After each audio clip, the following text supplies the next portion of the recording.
नमस्कार दोस्तों, first vision में आपका स्वागत है। आज हम अपने सीजीपीएससी सिलेबस डिस्कस का सेकंड पार्ट कर रहे हैं, जिसमें हम मेंस के सिलेबस को डिस्कस करने वाले हैं। मेंस के सिलेबस में 7 पेपर होते हैं हमारे। हर पेपर के लिए 3 घंटे अलॉट किए जाते हैं। ठीक है।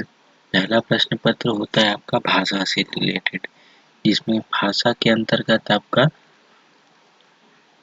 हिंदी, छत्तीसगढ़ी और अंग्रेजी भाषा। ठीक है।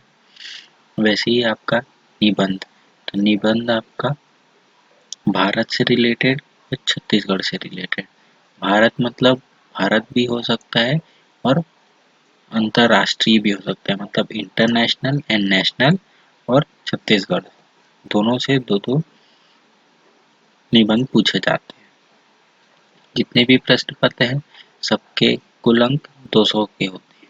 तो आइए हम उन सभी 7 पेपर को विस्तार रूप से समझते हैं।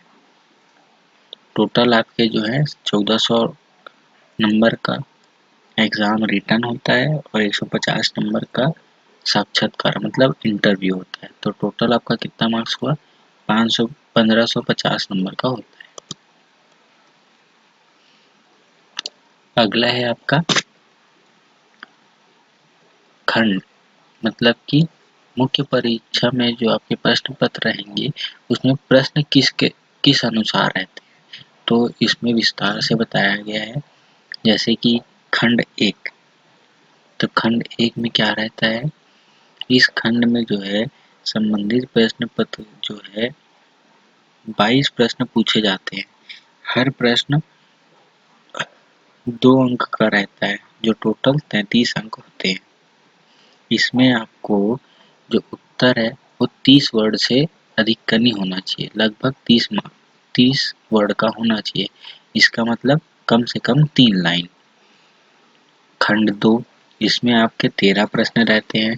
हर प्रश्न जो है वो 4 नंबर का रहता है। कुल कितने नंबर हो गए? 52 मार्क्स, जिसमें आपको 6 लाइन लिखना रहता है। फिर तीसरा खंड रहता है जिसमें आपको 8 प्रश्न दिए रहते हैं। हर प्रश्न 8 नंबर का रहता है, कुल 64 नंबर। इसमें आपको 100 वर्ड की सीमा रहती है, शब्द सीमा रहती है 100 वर्ड की, मतलब कि कम से कम 10 से 12 लाइन, आसपास कम ज़्यादा हो सकता है। चौथे खंड में आपका 10 नंबर के प्रश्न रहते हैं, जो 2 प्रश्न पूछे जाते हैं। इसमें आपको 125 वर्ड की सीमा रहती है, शब्द सीमा, मतलब कि 12 से 13 लाइन आसपास। और अंतिम खंड है 5वां, इसमें सिर्फ 2 प्रश्न दिए रहते हैं, जिसमें से आपको एक एक प्रश्न करना रहता है। हर प्रश्न 15 मार्क्स का रहता है, कुल 30 अंक का रहता है। इसमें आपकी शब्द सीमा 175 वर्ड्स की है। तो आइए अब अपन विषय के अनुसार विस्तार से इस सिलेबस के ऊपर चर्चा करते हैं। पहला आपका प्रश्न पत्र है भाषा का, जिसको आपको भाषा के प्रश्न पत्र को 3 भागों में बांटा गया है। प्रथम भाग है समान हिंदी, जिससे आपको 75 नंबर के क्वेश्चन पूछे जाते हैं। 100 नंबर के पूछे, सॉरी गलती हो गई, इसमें आपका 100 नंबर का क्वेश्चन पूछा जाता है। पहले 75 था, लेकिन अब इसका वेटेज बढ़ा के 100 कर दिया गया है और इंग्लिश और छत्तीसगढ़ी भाषा को 50-50 कर दिया गया है। तो दोस्तों, पढ़ाई जो है वो सब करते हैं, लेकिन जो स्मार्ट स्टडी करता है, जो पढ़ने के साथ साथ स्ट्रेटजी बना के पढ़ाई करता है, वो सफलता प्राप्त करता है। जैसे कि इसमें हम जानते हैं कि हिंदी का वेटेज ज़्यादा है, तो जितना समय आप इंग्लिश और छत्तीसगढ़ी को देंगे उतना समय हिंदी को दीजिए, क्योंकि ये आपको 100 नंबर है, इसमें आपको ज़्यादा नंबर मिल सकते हैं। आइए अपन डिस्कस करते हैं कि इसमें क्या क्या टॉपिक पढ़ना है आपको इम्पोर्टेंट। देखिए दोस्तों, टॉपिक तो आप खुद पीडीएफ डाउनलोड कर देंगे, हमारे यहाँ पर डिस्क्रिप्शन में भी दिया रहेगा, आप पीडीएफ डाउनलोड करके टॉपिक क्या है वो आप पढ़ सकते हैं। लेकिन इन टॉपिकों को कैसे पढ़ना है, उसकी तैयारी कैसे रहे, वो मैं आपको बता रहा हूँ। हालांकि मैं यहाँ पर आपको पढ़ के बता दूंगा कि ये चीज़ पढ़ना है, लेकिन मेरा मुख्य उद्देश्य आपकी तैयारी किस प्रकार से हो सिलेबस के अनुसार वो बताना है, ना कि आपको सिलेबस पूरा पढ़ के चले जाना है। वो तो आपको कहीं भी मिल जाएगा, आप खुद भी कर सकते हैं। मेरा उद्देश्य आपकी तैयारी किस हिसाब से रहे कि आप ये मुख्य परीक्षा पास कर सके, वो बताना है। फिर भी लीजिए मैं थोड़ा सा पढ़ देता हूँ। जैसे कि हिंदी भाषा में, तो इसमें जो सिलेबस है बड़ा सामान्य सा है, वो दिखने के लिए बड़ा लग रहा है लेकिन सामान्य सा है। जैसे कि अपन बीच से पढ़ते हैं पहले, इसमें आपको पत्र लेखन की जानकारी होनी चाहिए। जैसे कि पत्र लेखन, तो पत्र किस टाइप का पत्र लेखन, उसका प्रारूप आपको पता होना चाहिए। पत्र लेखन के ही भाग के अंदर पत्र लेखन का ही भाग है क्या, विज्ञापन हो गया, प्रपत्र होगा, परिपत्र हो गया, पृष्ठांकन हो गया, अधिसूचना, टिप्पणी लेखन, शासकीय हो गया, अर्धशासकीय पत्र, प्रतिवेदन, पत्रकारिता, अनुवाद, ये सब जो है वो पत्र लेखन के अंदर ही आते हैं। ये दिखने के लिए बड़ा लग रहा है, लेकिन अगर आप इसको अच्छे से पढ़ेंगे तो समाहित जो है उनको भी अलग से लिखा गया है। जैसे कि अभी आपको पत्र लेखन का बताया, वैसे ही भाषा बोध, संक्षिप्त लेखन हो गया, पर्यायवाची विलोम शब्द तो आपको डेली कम से कम 10 पढ़ना चाहिए, ताकि आपके पास अच्छा लंबा शब्दकोश का भंडार हो, आपको याद रहे। वाक्यांश के लिए एक सार्थक शब्द हो गया, संधि एवं संधि विच्छेद, समासिक पद हो गया, समास विग्रह हो गया, तत्सम तद्भव हो गया, मुहावरे हो गया, लोकोक्ति हो गया, वाक्य शुद्धि हो गया। इसमें अलग से क्या दिया है जो आपको पढ़ने के लिए है, वो हिंदी साहित्य के इतिहास में काल विभाजन एवं नामकरण, छत्तीसगढ़ के साहित्यकार एवं उनकी रचनाएं, ये जो दो हैं वो थोड़ा क्लिष्ट है, जिसमें आपको ज़्यादा समय देना चाहिए। बाकी सब तो आपको जानकारी पहले से है, उसको आपको विस्तार से पढ़ना है। आगे चलते हैं। इंग्लिश, इंग्लिश में ज़्यादा कुछ नहीं है, कॉम्प्रिहेंशन है, प्रेसी राइटिंग है, रीअरेंजमेंट है, करेक्शन ऑफ सेंटेंस है, synonyms antonyms, filling the blanks, correction of spelling, vocabulary and usage, idioms and phrases, tense हो गया, preposition, active voice, passive voice, parts of speech, जो आपको सामान्य जानकारी है, कुछ एक्स्ट्रा नहीं है। सबसे आपको इम्पोर्टेंट है छत्तीसगढ़ी भाषा। जिस राज्य में आप रहते हैं, जिस बोली को बोलते हैं, उसके बारे में आपको बताना है। इसमें आपको ज़्यादा से ज़्यादा नंबर खींचने की कोशिश करनी चाहिए, क्योंकि जो आपकी बोलचाल की भाषा है उसके बारे में प्रश्न है, तो इसको आप अच्छे से तैयार करें। अगला पत्र है आपका निबंध। निबंध में जैसा कि आपको मैंने पहले ही बताया, इसमें अंतर्राष्ट्रीय एवं राष्ट्रीय स्तर के मुद्दों को पूछा जाता है। इसमें अभ्यर्थियों को कुल 2 मुद्दे पर निबंध लिखना रहता है। आपको पहले ही बताया 4 दिए रहते हैं, जिसमें से आपको 2 ऑप्ट करना रहता है। दोनों 750 शब्दों में लिखना रहता है, जो हर निबंध 50 मार्क्स का होता है। ऐसे ही छत्तीसगढ़ के लिए। तीसरा प्रश्न पत्र है आपका भारत का इतिहास, संविधान एवं लोक प्रशासन और छत्तीसगढ़ का इतिहास। जिस प्रकार आपको हमने पहले ही बताया, इतिहास को पढ़ते समय खुद इतिहास ना बने। इतिहास की जानकारी होना बहुत जरूरी है, लेकिन उतना जितना आपको पूछा जाए, जितना आपको याद रहे। ये नहीं कि इतिहास पढ़ रहे हैं तो महीनों लग गए इतिहास ही पढ़ रहे हैं।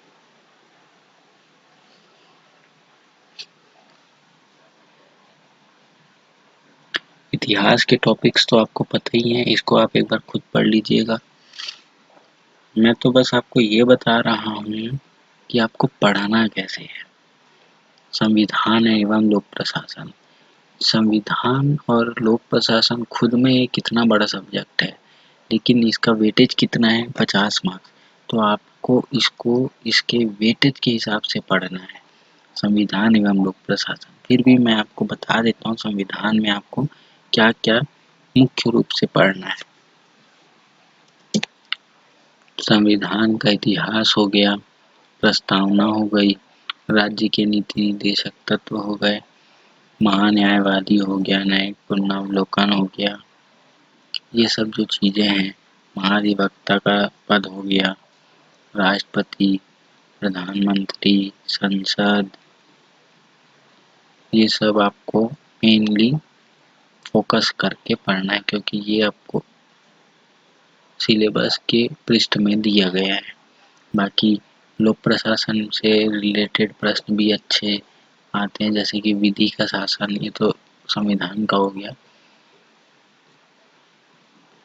लोकपाल एवं लोकायुक्त, जैसे कि अभी लोकपाल का नियुक्ति हुआ है तो किस लिए हुआ है, उनका क्या कार्य है, कब पहली बार लोकपाल की नियुक्ति के लिए प्रयास किसने किया था, पता है ना, मोरारजी देसाई ने बैठाया था।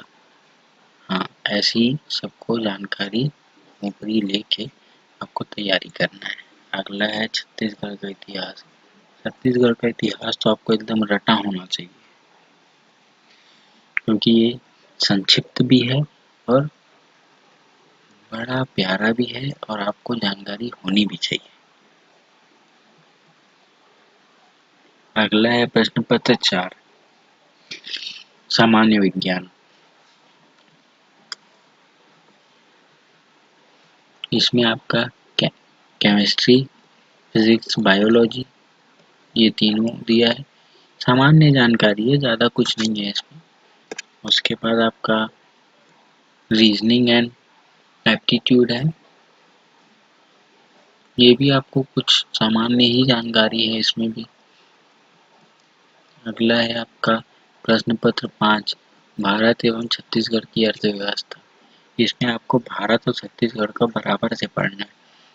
अर्थव्यवस्था, अर्थव्यवस्था के अंतर्गत इसमें क्या क्या है, जैसे कि पर कैपिटा इनकम हो गया, जैसे राष्ट्रीय एवं प्रति व्यक्ति आय, भारतीय अर्थव्यवस्था,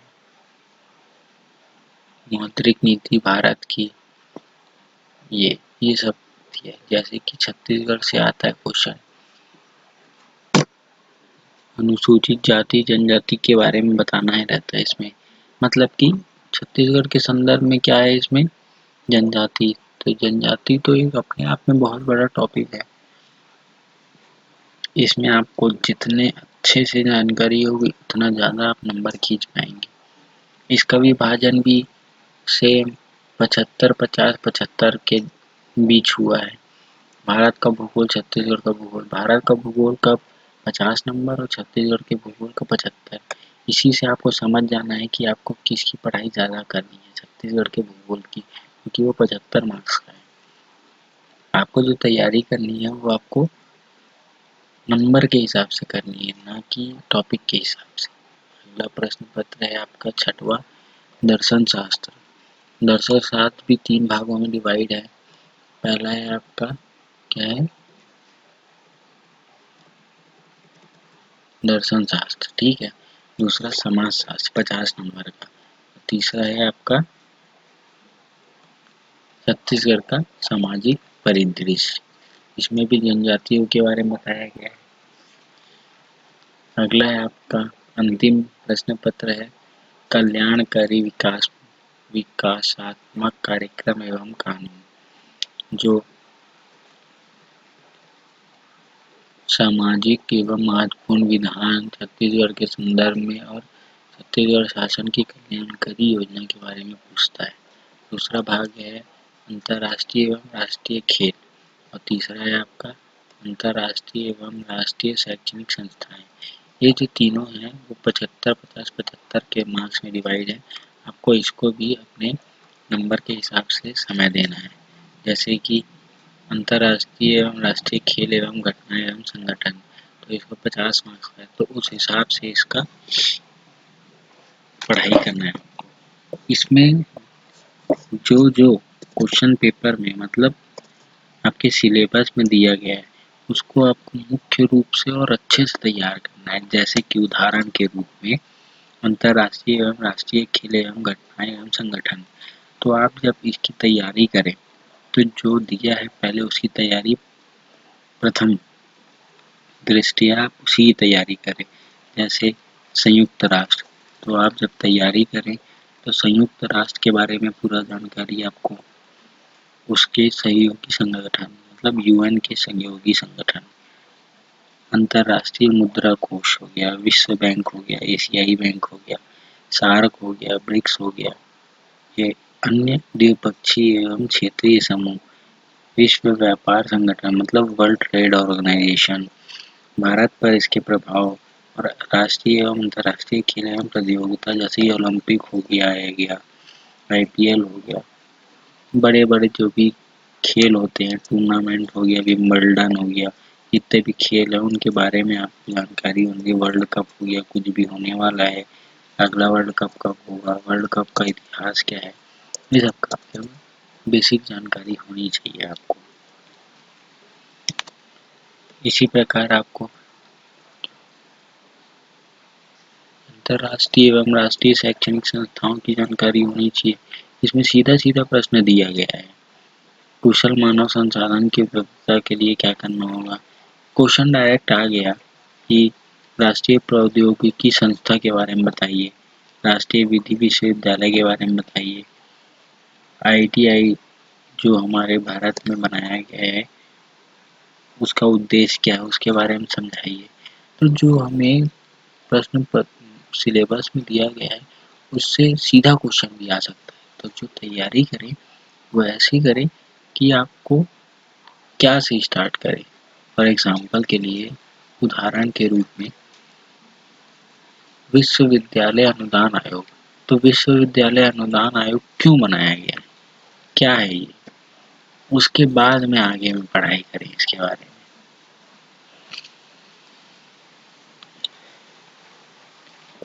तो दोस्तों मैंने इसमें आपको टॉपिक वाइज तो अंडरलाइन करके एक एक टॉपिक क्या क्या दिया है वो तो नहीं बताया, लेकिन मेरा प्रयास ये था कि आप ये जो सिलेबस है इसको आप पीडीएफ में हम उपलब्ध कराएंगे, उसको आप डाउनलोड कर सकते हैं।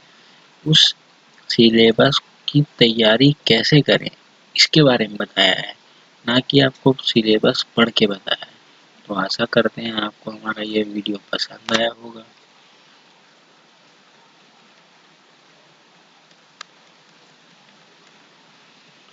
तो आगे भी आप हमसे जुड़े रहें और इससे भी अच्छे और वीडियोस आने वाले हैं जो आपको आपके सिविल सर्विस एग्ज़ाम की तैयारी में बहुत मददगार होंगे। फर्स्ट डिवीज़न से जुड़े रहें और अपना प्यार देते रहें, लाइक और सब्सक्राइब ज़रूर करें। धन्यवाद।